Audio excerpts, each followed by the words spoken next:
বাংলা গল্পকথা চ্যানেলে সকলকে স্বাগত। আজকের নিবেদন আশাপূর্ণা দেবীর লেখা ছোট গল্প নীলকণ্ঠ। বিমলাকে দেখে চট করে বোঝা যায় না ও বিধবা কি কুমারী। অবশ্যই বেশভূষা দিয়ে মেয়েদের অবস্থার পরিচয় দেওয়ার সেকেলে প্রথাটা এখন আর নেই। এখন সধবা কুমারী উভয় দলই পছন্দ করে নিয়েছে বৈধব্যের বাহুল্যহীন পরিচ্ছন্নতা। অলঙ্কারের ভারে ভারাক্রান্ত হয়ে পদমর্যাদার বিজ্ঞাপন দেবার চেষ্টাটা এ যুগে কম, অন্তত সভ্য সমাজে নেই। এমনকি পতিগরবিনীর হাতিপার শাড়ি ক্রমশ ক্ষীণতর হতে হতে ইঞ্চি পাড়, নড়ুন পাড়, চুল পাড়, অবশেষে নির্মূল পাড়ের রূপ নিয়েছে। দোকানে গিয়ে অনায়াসেই বলা যায়, খান কতক থান শাড়ি বার করুন তো। শুনে দোকানি চমকে উঠবে না। 20-22 গাছা চুড়ির পরিপূরক হয়তো কেবলমাত্র একটি ঘড়ি। কিছুদিন আগেও কর্ণভূষণটা ভূষণ হিসাবে গণ্য হতো, সভ্য সমাজেও হতো। সম্প্রতি তার জাত গিয়েছে।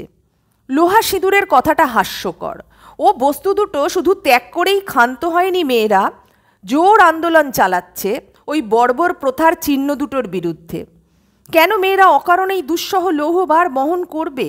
আর কেনই বা অনর্থক খানিকটা রং লাগাবে মাথায়? গালে, মুখে, চোখে, নখে যে রং মাখা হয় তার তো তবু মানে আছে। তবু এত করেও সম্পূর্ণ ধোঁকা দেওয়া যায় কি? পরিচ্ছদটাই তো সব নয়। কুমারী তরুণীর নয়নকোণে অজানিত সম্ভাবনার যে বিদ্যুৎ দীপ্তি কারণে অকারণে ঝলসে ওঠে, বিবাহিতা নারীর আঁখি প্রান্তের সৌভাগ্য গর্বিত স্থির শিখার সঙ্গে তার প্রভেদ ঢের। আর বিধবা যুবতীর, তার দৃষ্টির শ্রেণী নিরূপণ করা শক্ত। সে দৃষ্টিতে বহু কৃত্রিম বর্ণচ্ছায়া। সে দৃষ্টি কখনো সমবেদনার আশায় ছলছলিয়ে ওঠে, কখনো আবার সহানুভূতির আশঙ্কায় কঠিন হয়ে থাকে। সে দৃষ্টি আপন ভাগ্যদেবতাকে কখনো অভিযোগ জানায়, কখনো ধিক্কার দেয়, কখনো বা ব্যঙ্গ করে, কখনো আবার দুঃসহ স্পর্ধায় অগ্রাহ্য করতে চায়। বিমলার মুখে চোখে সেই বহু বর্ণের আভাস। তাই ও যখন টান টান করে চুল জড়িয়ে সরুপার শাড়িখানা পরে সরু একগাছা চুড়ি পরা হাত নেড়ে কঠিন মুখে এক টানা সংসারের কাজ করে যায়, তখন ওকে দেখলে বিধবা ছাড়া আর কিছুই মনে করা যায় না। যেন অনেক পথ পার হয়ে অনেক অভিজ্ঞতা সঞ্চয় করে এসেছে। মুখের রেখায় রেখায় সেই পথশ্রমের ক্লান্তি, সেই অভিজ্ঞতার গাম্ভীর্য। কিন্তু সবসময় কি ওই এক ভাব বিমলার বদল হয় না? দোতলার ভাড়াটেদের ছেলে যখন সিঁড়ি দিয়ে ওঠানামা করে, বাড়িওয়ালার ভাইটা যখন বাড়ির ভাড়া আদায় করতে আসে, মাঝে মাঝে আসে দূরসম্পর্কের কোনো সমবয়সী আত্মীয়, কাকিমার বোনপো কি ভাইপোরা। হ্যাঁ, ওরকম কেউ এলেই চোখ মুখের চেহারাটা হঠাৎ বদলে যায় বিমলার। চুলের ভঙ্গি শিথিল হয়ে আসে, শাড়ি পরার ধরনটা মার্জিত চেহারা নেয়, চোখের কোণে জ্বলে ওঠে সেই অজ্ঞাত সম্ভাবনার বিদ্যুৎ শিখা। যে ঘরে অতিথিরা আসন গ্রহণ করে, বারবার সেই ঘরের সামনে দিয়ে আনাগোনা করতে থাকে বিমলা দ্রুত ব্যস্ত ভঙ্গিতে। হয়তোবা হঠাৎ কি যেন দরকার পড়ে যায় ওই ঘরেই। কেন কে জানে, চায়ের কি চিনির কৌটো ভাঁড়ার ঘর থেকে উধাও হয়ে যায়।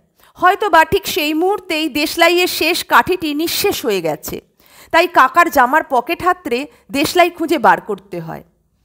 কাকিমা সুবর্ণলতা দাঁতে দাঁত পিষে অস্ফুট মন্তব্য করে, নয়তোবা নিজের ভাইপো বোনপো জাতীয় কেউ হলে তার কাছে তিক্ত স্বরে হিসেব দাখিল করে, দেখেছিস তো ওই দেখ, মা রক্ষে কালী বলি কি সাধে, ভেবে দেখো ওইটি আমাদের গলায়, বিয়ে আর হয়েছে ওর, চিরকাল আমাদের হাড় মাংস পুড়িয়ে খাবে, এই আর কি। নিরপেক্ষ কেউ থাকলে দৈবাত হয়তো বলে, কিন্তু খাটতে পারে খুব বোধ হয়, সব কাজকর্মই তো। কথা অবশ্যই শেষ করতে পায় না সে সুবর্ণলতার সতেজ প্রতিবাদে। পরবর্তী বাকি সময়টুকু মুখর হয়ে ওঠে বিমলার প্রসঙ্গে। বিমলা যে কত শয়তান, কত বজ্জাত, কত সাংঘাতিক, তার উদাহরণ দিতে দিতে সময়ের জ্ঞান থাকে না সুবর্ণলতার। বিমলার কানে যে তার ছিটে ফোঁটা না যায় তা নয়, খুব বেশি গলা খাটো করে না সুবর্ণলতা। কেনই বা করবে? বিমলার ভয়ে? কেন, বিমলা তাকে ফাঁসি দেবে? ফাঁসি দেবার ক্ষমতা না থাক, তবে এসব অপমানের শোধ নিতেও ছাড়ে না বিমলা। শোধ নেয়, অহিংস প্রতিশোধ। হয়তো হঠাৎ অফিসের বেলায় অসমাপ্ত রান্না ফেলে কুটনো বাটনা ছড়িয়ে রেখে ভীষণ পেট ব্যথায় অস্থির হয়ে একেবারে বিছানা নিতে হয় বিমলাকে। হয়তো সন্ধ্যার মুখে উনুনে আগুন ধরিয়ে দিয়েই নিজের মাথাতেও আগুন ধরার প্রমাণ দেখাতে ঘটি ঘটি জল মাথায় থাবড়ে মাদুর হাতে করে চলে যেতে হয় ওদিকে রোয়াকে বিশ্রামের প্রয়োজনে। কাকির ছেলে মেয়ে দুটো কাছে পিঠে থাকলে তাদের মেরে হাড় গুঁড়ো করার ভয় দেখিয়ে তাড়াতে হয়, এত যন্ত্রণা। হয়তোবা বাসন মাজার ঠিকে ঝিটা কামাই করেছে দেখলেই কম্প দিয়ে জ্বর আসে আবার। বৈশাখ জ্যৈষ্ঠীর দিনে কম্বল মুড়ি দিয়ে পড়ে 5 দিন 7 দিন ধরে চলে এই অহিংস সংগ্রাম। আবার হয়তো কোনো দিন কেউ আসে, হয়তো দোতলার ভাড়াটেদের নীরেন উপর নিচ করবার সময় বিমলাকে উদ্দেশ্য করে প্রশ্ন করে, হেমন্তবাবু জ্বর হয়েছিল, আছেন কেমন? কি হেমন্তবাবু অফিস থেকে ফিরেছেন কি না? চট করে বদলে যায় বিমলা, দ্রুত ভঙ্গিতে আনাগোনা করে রান্নাঘর থেকে ভাঁড়ার ঘরে, তৎপর হয়ে ওঠে সংসারের কাজে, কাকিকে ঠেলে পাঠিয়ে দেয় শোবার ঘরে। সবটাই খামখেয়াল। মধ্যবিত্ত পরিবার, সুবর্ণলতার শরীর খারাপ, কাজেই বিমলার পড়াশোনার কথা ওঠেই না। কবে নাকি সে কোন তামাদি যুগে ক্লাস 8 পর্যন্ত পড়েছিল। মেয়ে দেখাবার সময় এই ঘটনাটার উল্লেখ করেন হেমন্তবাবু। বলেন, বাড়ির অসুখ বিসুখে স্কুলটা ছাড়িয়ে নিতে হয়েছে, কিন্তু ভারী পড়ার ঝোঁক মেয়ের। বছর ম্যাট্রিক দেবে বলে প্রাইভেট পড়ছে। বলতে গিয়ে কেন যে হাসি পায় না হেমন্তবাবুর। তবু এই সুযোগে মাঝে মাঝে মনে পড়ে যায় কোনো এক সময় বিমলা বই খাতা হাতে করে বেনি দুলিয়ে স্কুলে যেত, ছুটোছুটি করতো স্কুলের মাঠে, গাছে বাঁধা দোলনায় চড়ত, দড়িলাফ খেলত, আর বাড়িতে এসে পরম আনন্দে একগোছা রুটি শুধু গুড় দিয়ে খেয়ে যেত পাড়া বেড়াতে। অনিলাদের রোয়াকে ছিল ঘুটিং খেলার আড্ডা, বাসন্তীদের বাড়ির ছাতে কানামাছি কুমির কুমির খেলার। অনিলাদের আড্ডায় যোগ দিলে খুব বেশিক্ষণ খেলা হতো না। সন্ধে না হতেই অনিলা খেলা ছেড়ে বাড়ির মধ্যে ঢুকে যেত মাস্টারের কাছে পড়তে, আর বাইরে থেকে জানলার গড়ার ধরে দাঁড়িয়ে অপলক নেত্রে বিমলা সেই পড়ার দৃশ্য দেখত।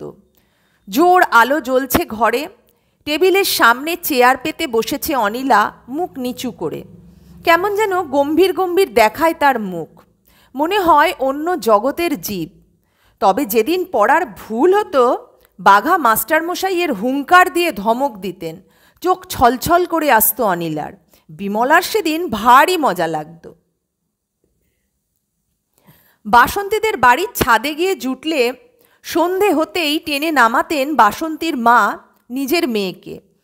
পাড়ার মেয়েদের সবাই হুড়মুড় করে নেমেই ছুট দিত বাড়ির দিকে। শুধু বিমলাই ওদের বাড়ি থেকে নড়তে চাইতো না, অথচ কথা নেই মুখে।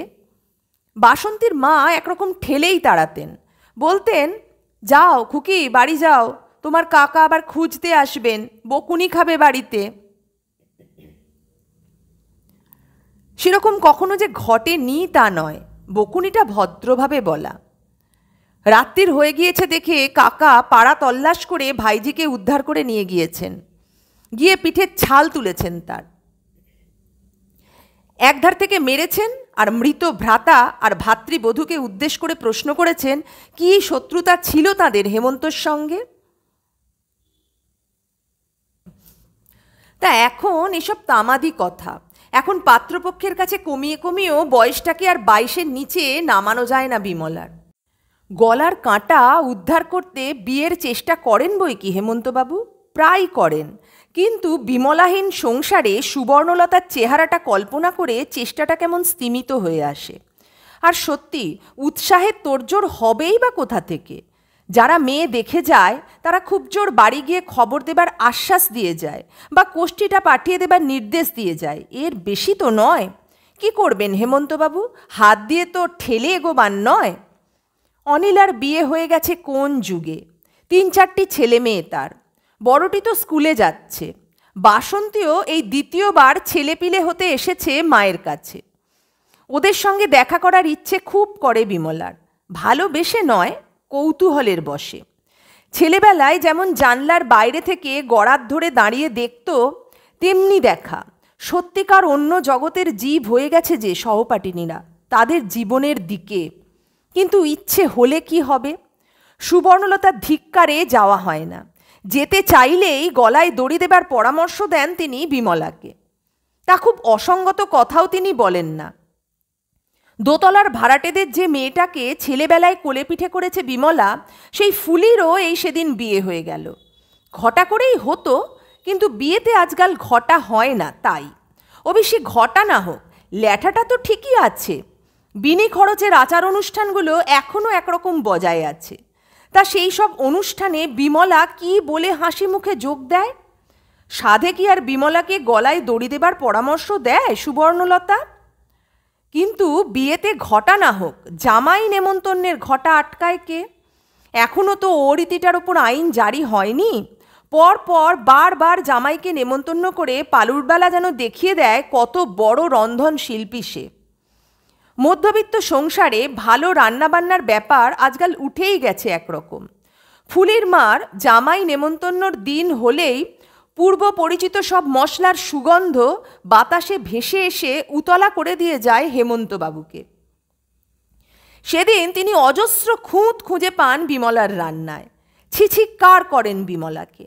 এত বড় বুড়ো ধিঙ্গি মেয়ে ফুলির মার কাছে গিয়ে দু চারটে ভালো মন্দ রান্না এতকালেও শিখে নিতে পারল না, দেখে যেন অবাক হয়ে যান।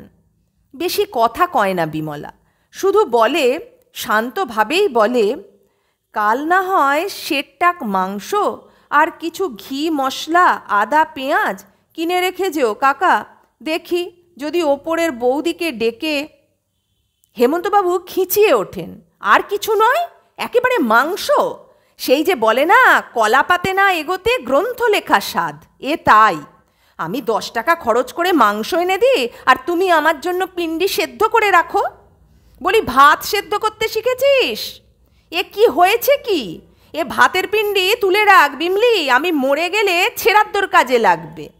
বিমলা এত বড় কটূক্তিতেও দমে না, কিন্তু নিতান্ত সহজভাবেই বলে, এবারে রেশনে ওই রকমই চাল দিয়েছে যে কাকা, হয়তো পিণ্ডি দেওয়ার সময় মিহি দাঁতখানি ছাড়া জুটবে না। যেমন সব উল্টোপাল্টা ব্যবস্থা। আর কথা বাড়াবার সময় নেই, তাড়াতাড়ি কাজ সেরে নিতে হবে বিমলাকে। অন্যদিন হলে হয়তো আর কিছু কথার আমদানি হতো, কিন্তু আজ আর দাঁড়ায় না, আজ তাড়া আছে। বরের ঘরে যাবার ঠিক পূর্ব মুহূর্তে কেমন দেখতে লাগে ফুলিকে, তা দেখবার জন্য বিকেল থেকে উচাটন হয়ে আছে সে। ওদিকে ফুলির মা পারুলবালা মেয়েকে তাড়া লাগায়, যা যা চট করে শুয়ে পড়গে দিকিন, এক্ষুনি বিমলি এসে হাজির হবে, আর সেই 7-17 কথা কইবে, শুনলে গায়ে বিষ ছড়ায়। কোন লজ্জায় সে আসে। ওফ, ওই হলো তো, আসছেন নাচতে নাচতে। মেয়েকে একরকম ঠেলেই ঘরে ঢুকিয়ে দেয় পারুল, প্রায় বিমলার সামনেই। বিমলা হাঁপাতে হাঁপাতে এসে বসে পড়ে, বলে, ওমা শুয়ে পড়ল বুঝি? মেয়েকে কেমন সাজিয়ে গুজিয়ে দিলে, একবার দেখতাম। পারুল নিরস্বরে বলে, এখনকার মেয়েদের আবার সাজিয়ে দেওয়া? কুতকুতে চোখ দুটো হাসিতে কুঁচকে বিমলা বলে, নিজেই সাজলো বুঝি? নতুন করে আবার সাজবার কি আছে? পারুল যেন উত্তরটা ছুঁড়ে মারে। সেজেই তো থাকে 24 ঘন্টা, ঢাকায় শান্তিপুরি শাড়ি ছাড়া কিছু পরে না? এসেন্স, সাবান, স্নো পাউডারের কমতি আছে কোনো দিন? ফুলি তো তাই বলে, বিমলা পিসি যে কি কিম্ভূত কিমাকার হয়ে থাকে। সত্যি এখনকার মেয়েরা তো থাকে না এরকম। এখনকার মেয়েরা হয়তো থাকে না, কিন্তু বিমলা কি এখনকার? কে জানে কখনকার সে? নিজেরই কি কোনো বোধ আছে তার? আর থাকলেই বা কি, ঢাকায় শান্তিপুরি জোগাচ্ছে কে?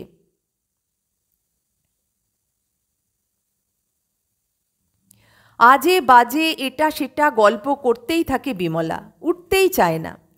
পারুল একসময় হাই তুলে উঠে দাঁড়িয়ে বলে, যাই বাবা, শুয়ে পড়ি গে, ঘুমে চোখ ভেঙে আসছে, সারাদিন যা খাটুনি।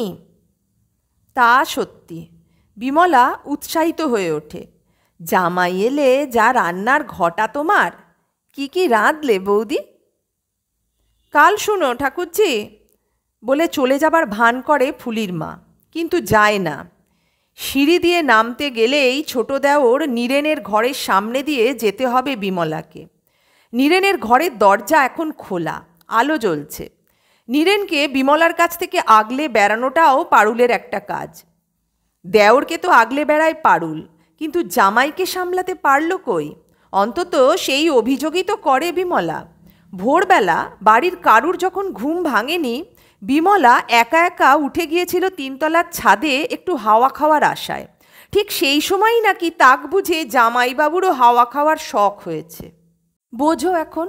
বিমলা জিভ কেটে চুপি চুপি বলে, লজ্জায় মরে গেলাম বৌদি, ভোরের গরমের জ্বালায় একটু এলোমেলো হয়েই গেছি। হঠাৎ পায়ের শব্দ শুনে দেখি ফুলির বর। উঠি তো পড়ি করে নেমে এসেছি, কি ঘেন্না মাগো। পারুল গম্ভীরভাবে বলে, ওসব কীরকম কথাবার্তা তোমার বিমলা? ওদের তো এখনো দরজাই খোলেনি। আবার খিল দিয়েছে। বিমলা মুচকি হাসে। আমায় ছুটে পালাতে দেখে অপ্রস্তুত হয়ে গেছে তো।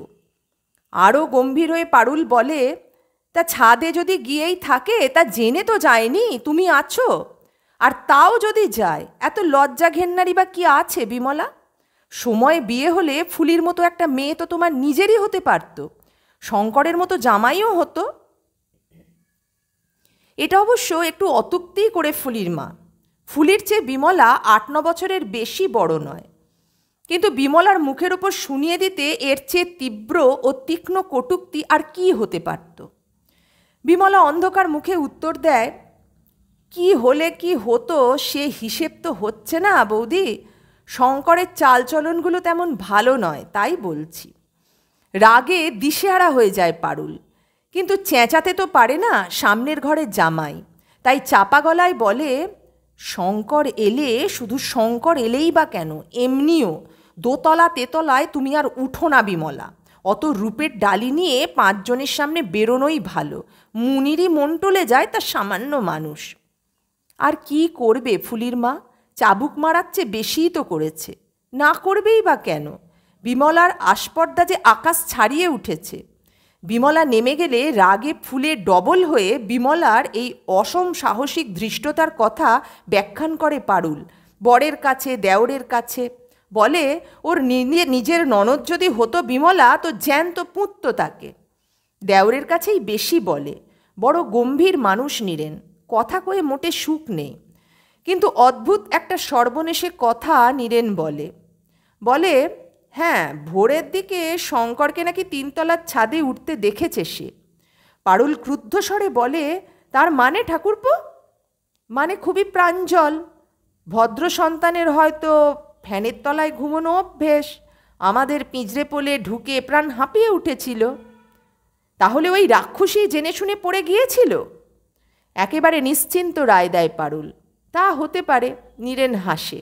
তবে ঈশ্বরকে ধন্যবাদ দাও যে রাক্ষসী তোমার বেয়াইয়ের ছেলেটিকে খেয়ে ফেলেনি।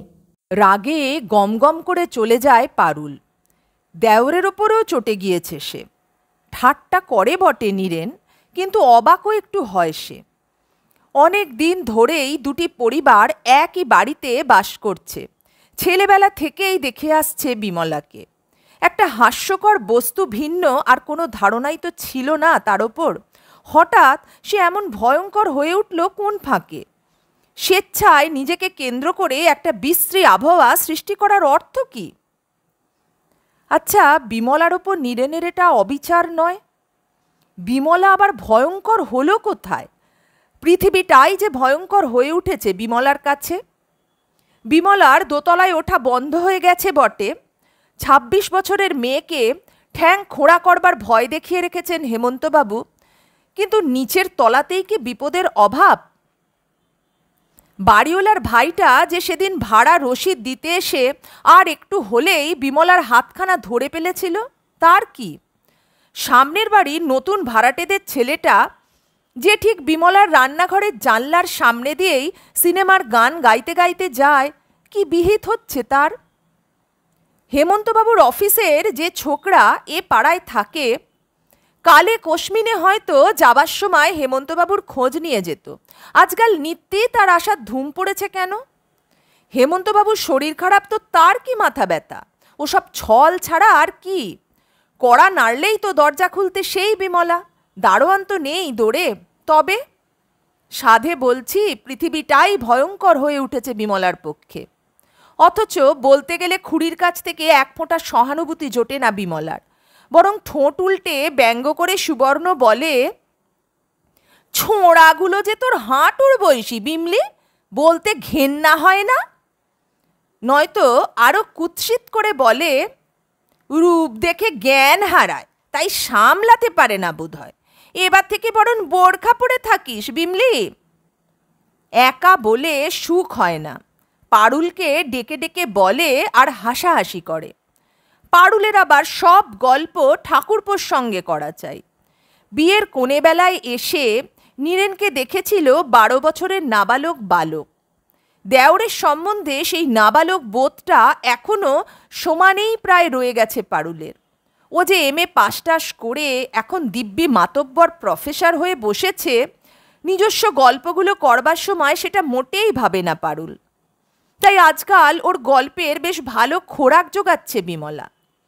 নীরেনকে হাতের গোড়ায় পেলেই সেই সব সভ্যভব্য কথার আমদানি করে বসে।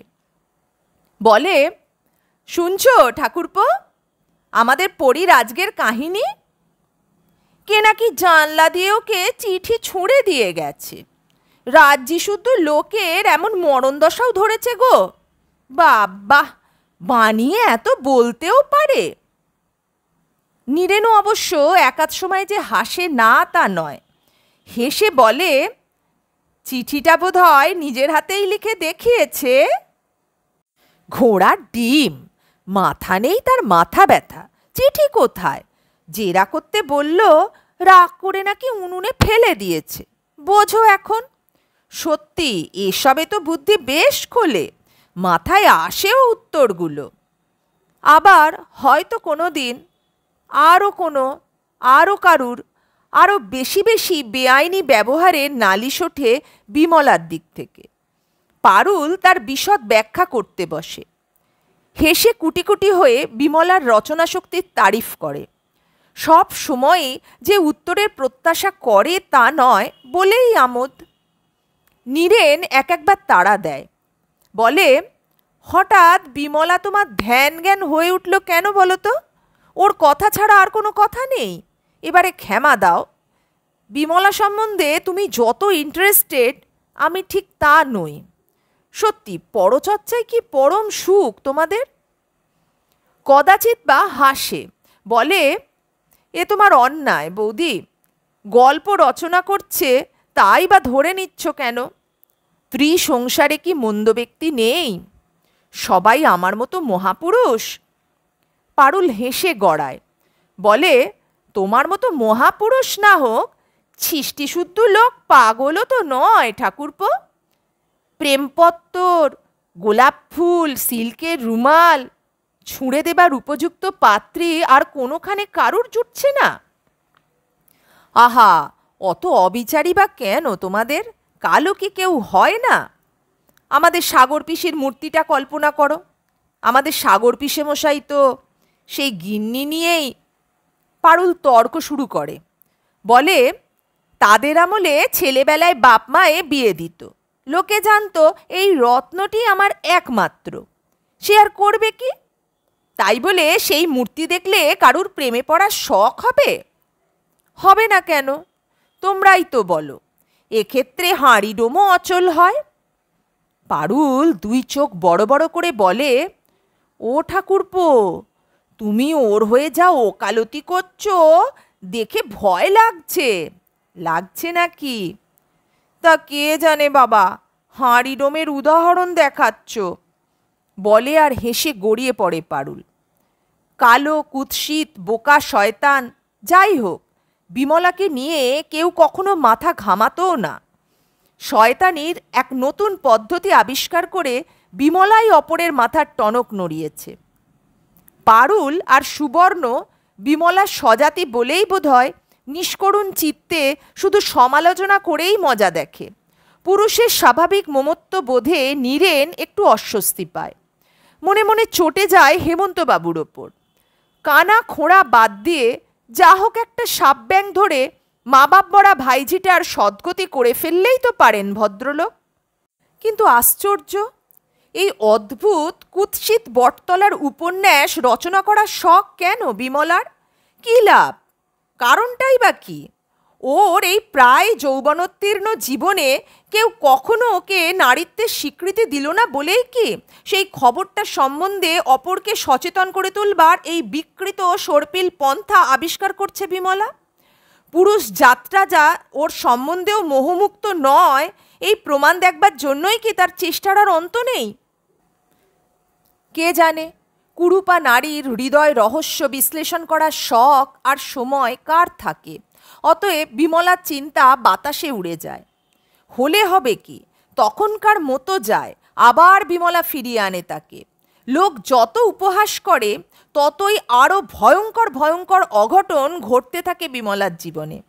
সে বৃত্তান্ত বলে বেড়াবে না সে? এই যে সুবর্ণর বোনপো 12 মাস আসে যায়, হঠাৎ যে সে চা নিতে গিয়ে বিমলার হাতখানা চেপে ধরল, সে ঘটনা হজম করে যাবে বিমলা? কেন? তার বুঝি মান মর্যাদা নেই? ফিসফিস করে পারুলের কাছে বলবে না? আর কেউ নয়, সুবর্ণলতার বোনপো। এরপরও সুবর্ণলতা হাসাহাসি করবে এমন আশা করা যায় না। নিজে বিমলার গায়ের ওপর গেলাস ছুঁড়ে মেরে কালশিটে পরিয়ে দিয়েই ক্ষান্ত হয় না, হেমন্তবাবুকে দিয়ে আগা পাঁচতলা চাবুক মারাবে এ আশ্বাস দিয়ে রাখে বিমলাকে। সশব্দেই ঘোষণা করে, চেঁচিয়ে চেঁচিয়ে বলে, এ মেয়েকে কেন তার মা আতুরেই গলা টিপে মারেনি? সুবর্ণলতার বোনপো, বিশ্ববিদ্যালয়ের উজ্জ্বল রত্ন, রূপের কান্তি ছেলে, বয়সে বিমলি লক্ষ্মীছাড়ির চেয়ে কোন না 5 বছরের ছোট, তার নামে এত বড় অপবাদ! ও মেয়েকে কেটে কেটে নুন দিলেও রাগ সত্যিই যায় না। দুঃসাহসেরও তো একটা সীমা আছে। বিমলা দুঃসাহসের সীমা ছাড়িয়েছে বলেই তার ওপর লাঞ্ছনাটাও সীমা ছাড়ায়। দোতলা তেতলা সব ছাপিয়ে বোধ করি আকাশে ওঠে বিমলার লাঞ্ছনার বার্তা। তা উঠলেই বাকি, স্বয়ং ভগবানের কানে পৌঁছলেই কি এই হাড় হাবাতে হতচ্ছাড়া মেয়েটার ওপর তার এক ফোঁটা সহানুভূতি জাগবে? দুর্ভাগার উপর সহানুভূতি আসে, দুর্বুদ্ধির উপর আসবে কেন? এইবারে সত্যিই উঠে পড়ে লেগে বিমলার বিয়ের চেষ্টা করেন হেমন্তবাবু। সুবর্ণলতা শাসিয়েছে, ও মেয়ে যদি একদিন ঘর ভেঙে পালায় আমি কিন্তু আর দায়ী হব না বলে দিচ্ছি। ভালো চাও তো দূর করো। কয়েকদিন ধরে আবার অহিংস সংগ্রাম চলছে বিমলার, তাই এত বেশি হিংস্র হয়ে উঠেছে সুবর্ণলতা। অথচ সত্যি কি সব দোষ বিমলার? পুরুষের লুব্ধতার যে কাহিনী সে প্রকাশ করে বেড়ায়, সে সমস্তই কি মিথ্যা গল্প? তবে নিজের চোখে তার সপক্ষে প্রমাণ পেলেন কি করে হেমন্তবাবু? নিজের চোখকে তো অবিশ্বাস করতে পারেন না। প্রায় নিশুতি রাত্রে রান্নাঘরের সব কিছু কাজ মিটিয়ে পরদিনের কুটনোগুলো পর্যন্ত কুটে রেখে বিমলা যখন রান্নাঘরের শেকল লাগাচ্ছে, নীরেন নিঃশব্দে দোতলা থেকে নেমে এসে পেছন থেকে ওর কাঁধের উপর একটা হাত রাখল কেন? অস্ফুট একটা আর্তনাদ করে বিমলা মুখ ফিরিয়েই স্তব্ধ হয়ে গেল। এ পর্যন্ত সমস্তই স্পষ্ট দেখতে পেলেন হেমন্তবাবু, কিন্তু ধৈর্য ধরে আর কিছু দেখতে পারলেন না। জন্মের সংস্কারে বাঁধল। তাই হঠাৎ বোধহয় নিজের অজ্ঞাতসারেই নকল কাশির আওয়াজে নিজের উপস্থিতি ঘোষণা করে বসলেন। এই নির্বুদ্ধিতার জন্য সুবর্ণলতার কাছে যথেষ্ট মুখ নাড়া খেলেন ভদ্রলোক। আর একটু অপেক্ষা করে একেবারে হাতে নাতে ধরতে পারলেও তো একটা কাজ হতো। হয়তো নীরেনকে কাদায় ফেলে বিয়ের একটা সুরাহা হতে পারত। সাধু পুরুষ চিরকুমার থাকবেন, এতই যদি সাধুতা, তো এসব কি? হেমন্তবাবু কিন্তু ভাবেন অন্য কথা। মানুষ জিনিসটা সত্যি এমন গোলমেলে? নীরেনকে তো অনেক দিনই দেখছেন তিনি, সত্যি যাকে হীরের টুকরো ছেলে বলে তাই। বয়সে ছোট হলেও তাকে যথেষ্ট সমীয়, শ্রদ্ধা করেন হেমন্তবাবু। তার প্রকৃতির সঙ্গে এই ব্যবহারের সামঞ্জস্য কোথায়? আবার দেখো বিমলা, ওর প্রত্যেকটি কথা, প্রত্যেকটি অভিযোগই যে মিথ্যে করে বানানো, এ সম্বন্ধে কোনো সন্দেহ ছিল না, বরং তার নিজেরই রীতি প্রকৃতি প্রশংসনীয় নয়। অথচ হেমন্তবাবুর গলার আওয়াজ পেতেই নীরেন যখন সিঁড়ি দিয়ে উঠে গেল, বিমলা সিঁড়ির সব নিচের ধাপটায় বসে পড়ে অমন নিঃশব্দে কাঁদতে লাগলো কেন? খুব বেশি মর্মাহত না হলে কি মানুষ অমন নিঃশব্দে কাঁদে? নীরেনের ব্যবহারে যে সে আচমকা খুব আঘাত পেয়েছে তা তার মুখ দেখেই বুঝতে পেরেছিলেন হেমন্তবাবু। ঠিক মাথার ওপরই লাইটটা জ্বলছিল, দেখার ভুল হয়নি। হিসেব মেলে না। বিচলিত চিত্তে তক্ষুনি গিয়ে সুবর্ণলতাকে না বলে ফেললে হয়তো পরে চেপেই যেতেন তিনি, কিন্তু আর তো চারা নেই। একবার সুবর্ণর কানে উঠলেই তো হয়ে গেল। নেহাত নাকি ঘটনাকালটা রাত্রির, তাই কথাটা পারুলের কানে যেতে ঘণ্টা কতক দেরি হলো। এবারে রাগের পালা পারুলের। নীরেন তার বোনপো না হলেও কম আঁতের জিনিস নয়। তাছাড়া দেওরকে সে সত্যি মহাপুরুষের দরে দেখে, দেখছে তো ছোট থেকেই। চাঁদে কলঙ্ক আছে তো নীরেনে নেই। তাই মুখ অন্ধকার করে বলে, নিজের চোখে দেখলেও একথা বিশ্বাস করব না ভাই, আমার দেওরকে আমি জানি না। একদিকে সোনা আর একদিকে ঠাকুরপোকে ওজন করো, তুল্য মূল্য হবে। সুবর্ণ দুই ভুরু টেনে বলে, অত সোনা তো আমাদের গরিবের ঘরে নেই পারুল, তুলনা করবার সুবিধে কোথায়? তবে কথায় বলে মুনিনাঞ্চ মতিভ্রম, তা মানুষ কোন ছাড়। মতিভ্রম সৃষ্টি করার কারণটাও যে উপযুক্ত হওয়া চাই, সেই কথাটাই শুধু উল্লেখ করে পারুল, কিন্তু সুবর্ণ সে কথা গায়েও মাখে না। রূপের সঙ্গে সখ্যতা সূত্রে গাঁথা পরবর্তী শব্দটার সম্বন্ধে অবহিত করিয়ে দিয়ে বলে, আমার কথা ওড়াতে পারো, এনার কথা তো পারবে না, ইনি নিজে দেখেছেন। কথায় কথায় তর্ক, অবশেষে বচসা। সুবর্ণ মুখরা, পারুলও কথায় হারবার মেয়ে নয়, যথেচ্ছই বলে সে। এতদিনের বন্ধুত্ব ডোরে আবদ্ধ দুটি নারী যেন কলহের নেশায় মাতাল হয়ে ওঠে। একথাও বলতে ছাড়ে না পারুল। বিয়ে তো ইচ্ছে করেই দিচ্ছে না সুবর্ণরা, বছরে দুখানা ট্যানা আর দৈনিক এক থালা ভাত দিয়ে তিনটে লোকের কাজ পাওয়া যাচ্ছে যখন। কিন্তু আশ্চর্য, বিমলা যেন একেবারে পুতুল হয়ে গেছে। এত কাণ্ড, এত কথা, ও একেবারে চুপ।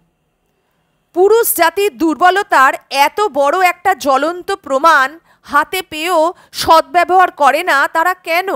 অন্তত একথা তো বলতে পারত, দেখো পুরুষ চিত্তে মোহ সঞ্চার করবার ক্ষমতা কোনো রূপসী তরুণীর চেয়ে বিমলার কিছু কম নয়। আর সে চিত্ত কি যেমন তেমন, বিমলার কাছে আকাশের চাঁদ। কিন্তু না, এত সুযোগ পেয়েও চুপ করে থাকে বিমলা।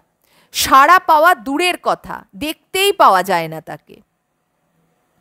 পারুল ঝগড়া করে করে ক্লান্ত হয়ে চুপচাপ শুয়েছিল নীরেনের বাড়ি ফেরার অপেক্ষায়। দাদার চেয়ে অনেক আগেই ফেরে সে। ফিরতেই পারুল বিদ্যুৎ বেগে উঠে একেবারে ঝটিকা আক্রমণের ভঙ্গিতে বলি ঠাকুরপো, তুমি নাকি কাল রাত দুপুরে অভিসারে গিয়েছিলে? রাগলে পারুলের মুখের আগল থাকে না নীরেন জানে, তাই কিছুমাত্র না চমকে মৃদু হেসে উত্তর দেয়, তা ওটাই প্রকৃষ্ট সময়। কিন্তু সে খবরটি ইতিমধ্যেই কর্ণগোচর হয়েছে তোমারও। পারুল গালে হাত দিয়ে বলে, এমন গায়ে হাওয়া দিয়ে কথা বলছো মানে? ব্যাপারটা কি শুনি? নীরেন গায়ের জামাটা খুলে সামনের দড়িতে টাঙাতে টাঙাতে নির্বিকার ভঙ্গিতে বলে, আমি আর কতই বলতে পারবো? আমি যা জানি তার চেয়ে বেশি শুনে ফেলেছ আশা করছি। পারুল চোখ পাকিয়ে বলে ওঠে, ঠাকুরপো রাগিও না বলছি, সোজাসুজি জবাব দাও, কি হয়েছে কাল? সে কথা তো নিজেই তুমি বলেছ আগে। বলেছি বলে তাই বিশ্বাস করব আমি? সব সময় ঠাট্টা ভালো লাগে না ঠাকুরপো। মন মেজাজ আজ মোটে ভালো নেই আমার। হেমন্ত গিন্নি ডেকে নিয়ে গিয়ে না হোক কতগুলো অপমান করল। ভাজের উত্তেজিত ভঙ্গিতে ভারী যেন কৌতুক বোধ করে নীরেন। হেসে বলে, বাহ, অপরাধ করলাম আমি, আর অপমান করল তোমাকে কেন? অপরাধ করলে তুমি স্বীকার করছো নিজের মুখে? পারুল হতবাক হয়েও এটুকু উচ্চারণ করে। তা অস্বীকার করে লাভ কি? কেবলই হাসে নীরেন। অব্যাপারেষু ব্যাপারং তো। লোক জানাজানি হয়ে একাকার। কে জানে বাবা, বুড়ো তখনও জেগে বসে আছে। এ আবার কোন ধরনের পরিহাস নীরেনের? পরিহাসেরও তো একটা সীমা সভ্যতা থাকা উচিত। ওর এই উৎকট পরিহাসের ভঙ্গিতে বাকপটু পারুলও বোকা বনে যায় যেন। তাই বোকার মতোই বলে, তবে যাও না, যাও বিমলিকে বিয়ে করোগে। তাছাড়া আর উপায় কি? অবলীলাক্রমে উচ্চারণ করে নীরেন। বলে এলাম তাই হেমন্তবাবুকে। তাহলে সত্যি তুমি? ঠাকুরপো, তুমি কি পাগল হয়ে গেছো? না, ঠিক অতদূর পৌঁছইনি বোধ হয়। আরও কি হবে ঠাকুরপো? আর কি হতে পারে? শেষ পর্যন্ত কিনা বিমলিকে? ছি ছি ঠাকুরপো, গলায় দড়ি দিতে জড়ি জুটল না তোমার? ঠাকুরপো সশব্দে হেসে ওঠে। গলায় দিতে দড়ি তো একগাছা জুটল বৌদি, ফুলের মালা আর জুটল কই? পৃথিবীতে যত সব অঘটন ঘটে তারই নমুনাস্বরূপ সত্যিই একদিন নীরেনের সঙ্গে বিমলার বিয়ে হয়ে গেল। এরপর সহজেই মনে করা যেতে পারে বিয়ে পাগলা বিমলা আহ্লাদে আটখানা হয়ে উঠেছে। কিন্তু কই, সেই রাত থেকে সেই যে মৌন ব্রত নিয়েছে বিমলা, সে ব্রত ভঙ্গই হলো না যে। 12 বছর সময়কে যদি এক যুগ বলে ধরা হয়, তো একটা যুগব্যাপী আকাঙ্ক্ষার শেষ হলো তো তার। সুদীর্ঘ কাল ধরে কত জনের দেখে, কত জনের শুনে, মনে মনে কত কল্পনাই যে করে রেখেছিল বিমলা এই রাত্রিটির জন্য। অনেক আশায় গড়া, অনেক কামনার রঙে রাঙানো ফুলশয্যার রাত্রি। সে কি শুধু বরের পায়ের কাছে পড়ে পড়ে চোখের জল ফেলবার জন্য? এই কি পরিকল্পনা ছিল বিমলার? অনেকক্ষণ নিঃশব্দে কাঁদতে দিয়ে নীরেন ওর মাথার ওপর একটা হাত রেখে মৃদু হেসে বলে, এবার থামো। চোখের জলটা সমস্ত খরচ করে ফেললে ভবিষ্যতের জন্য রাখবে কি? বৌদির একতারে ঘর করতে হবে, সেটা ভুলো না। তবু বিমলা মুখ তোলে না। তেমনি মুখ ঢেকেই বলে, তুমি কেন এমন করলে? কেন আমাকে চাবুক মারলে না? কেন আমাকে মেরে ফেললে না? নীরেন হেসে উঠে বলে, একেবারে মেরে ফেলবার ইচ্ছেটা মাঝে মাঝে প্রাণে জাগতো সত্যি, কিন্তু ফাঁসির ভয়টাও তো উড়িয়ে দেবার নয়। ভেবেচিন্তে এই সমাধানটাই সহজ মনে হলো। এত শাস্তি যে আমি সইতে পারছি না, আমি কি করব? শাস্তি? কি আশ্চর্য! হায় বিধি, এই ছিল ললাটে আমার। বেশ স্পষ্ট করেই হেসে ওঠে নীরেন। এমনি দুর্ভাগা আমি যে আমার সঙ্গে বিয়ে হওয়াটাই শাস্তি? হ্যাঁ, শাস্তি, 100 বার শাস্তি। শাস্তি ছাড়া আর কি? সরাহত বন্য পশুর মতো নীরেনের পায়ের কাছে বিছানায় মুখ ঘষতে থাকে বিমলা। তার আবেগের অভিব্যক্তির ধরনটাই হয়তো এমনি অস্বাভাবিক। পিঠের ওপর ভারী আর কোমল একখানা গভীর হাতের স্পর্শ পায় বিমলা। হয়তো এই স্পর্শের মধ্যেই ছিল তার প্রশ্নের উত্তর। তবু মৃদু গম্ভীর একটি স্বর কানে আসে, ওরকম করতে হয় না। ছি, এসো, উঠে এসো। নিজেকে অত বেশি ছোট ভাবতে নেই বিমলা।